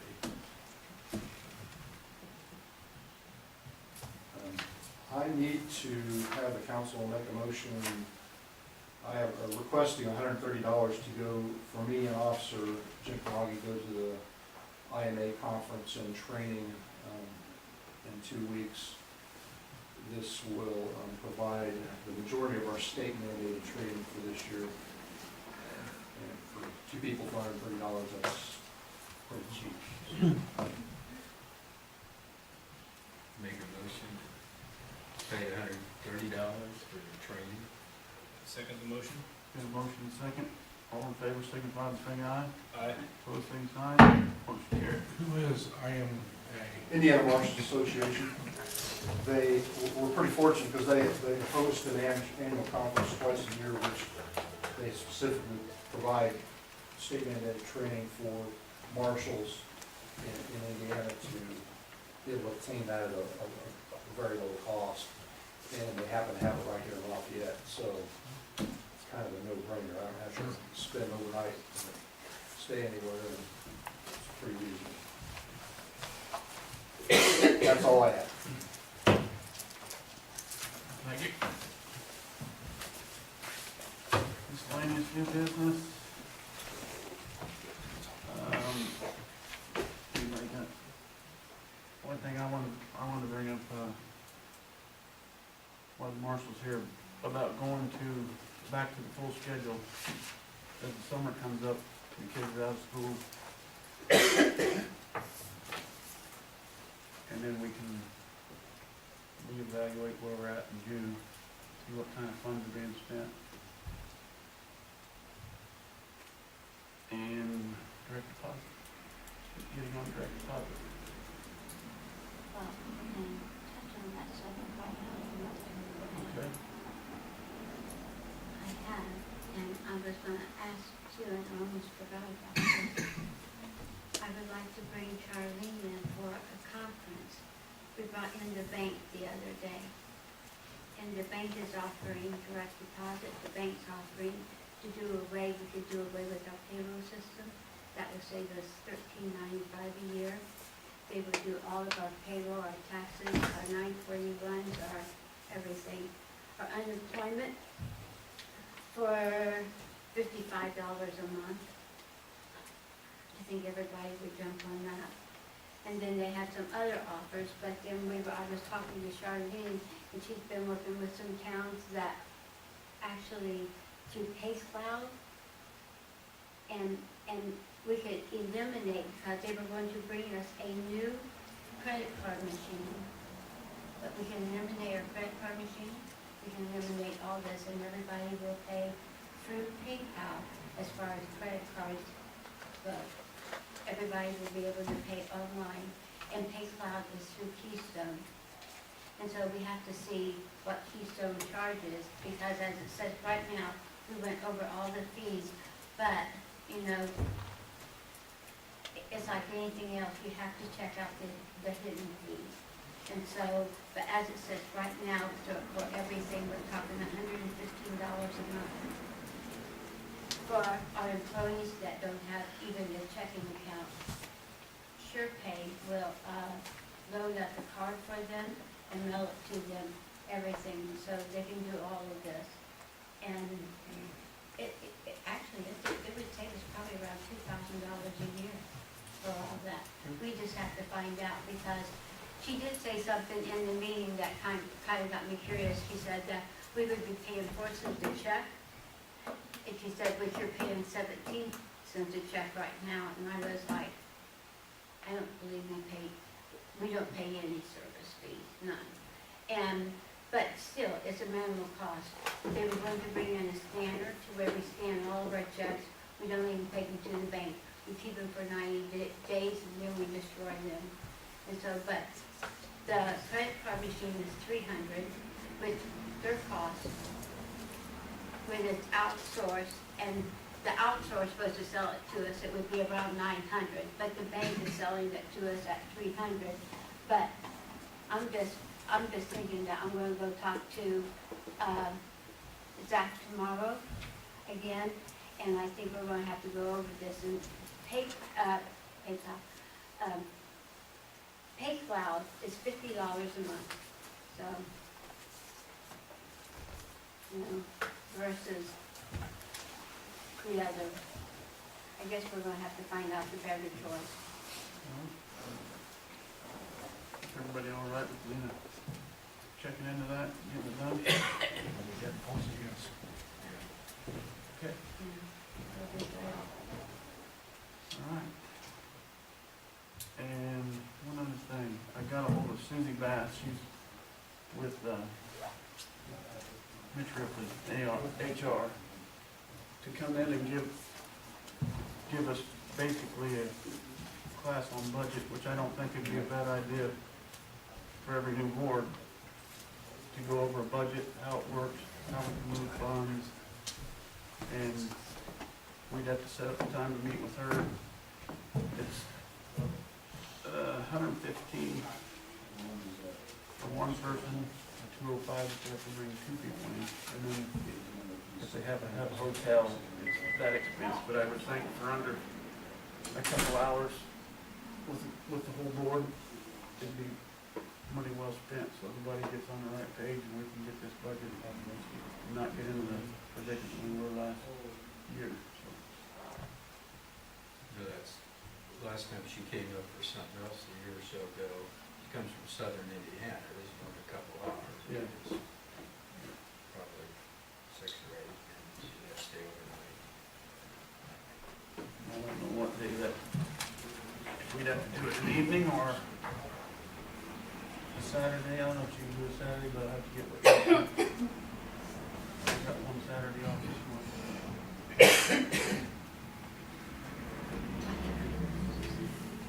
You guys would like to do that, to set that up? I'd like to know more about our budget, and, you know, there's a lot of things we can't do in the budget. I'd like to know what we can do. And how we can general. This is person. What's your thoughts on Charlene at 40 an hour versus these people at 115 plus traffic? Should we try Charlene first and we're not satisfied? Talk to the state auditor. Charlene's more of an audit, this is more of going over how the budget works, because I spoke with the auditor that was here, what was his name? Mike Ball, and they don't, he doesn't really get in that realm of things, it's just audit is what he does. So this is the lady that deals with budgets, will help us out. I mean, I don't know about Charlene doing that stuff, so this lady does it. She does. I'll try and set something up for that.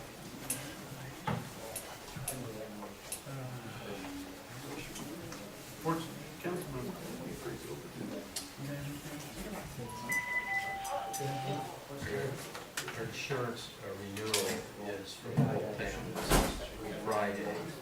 So I asked Mitchell to rebid it. Do it every couple, 2-3 years. Last year we didn't. And then MBH rebid it, and they came down about $3,500. But Mitchell never has gotten back. It's renewed on Friday, so we need to go and just take it and renew it, yes. It doesn't sound like Mitchell's going to, we gave him the whole packet, all the policy, everything, minus all the numbers in it, so they can bid on it. But, you know, so. No, they came down. Oh, yeah. And I think they came down because they knew they were bidding. I think it's good to bid this stuff every 2-3 years because I think they're really tight. Sharpen the pencil. And they did originally against Mitchell. Mitchell had it originally, and they beat it by a couple thousand. And they've had it the last couple of years. The last 2 years, Mitchell's never bid on it. But they keep saying we ought to do it in 2 or 3 years. And the only other thing I want to say, it's nice to see those I keep saying this, because it's nice to see those empty police cars sitting around. Yeah. Scott?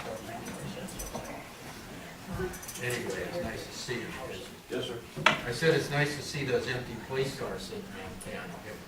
Oh, okay, so I think it helps a lot. Right. I know I stopped speaking. Hopefully it's a little bit of a deterrent. $10 an hour, I'll set it for you. Okay. Can I dress you up? I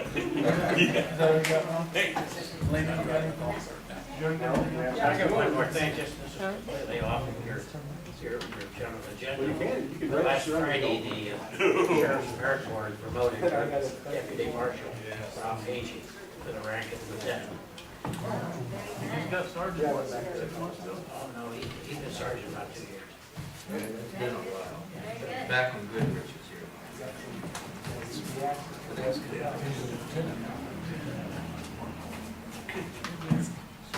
Anything else? Motion to adjourn. Make a motion to adjourn. Second.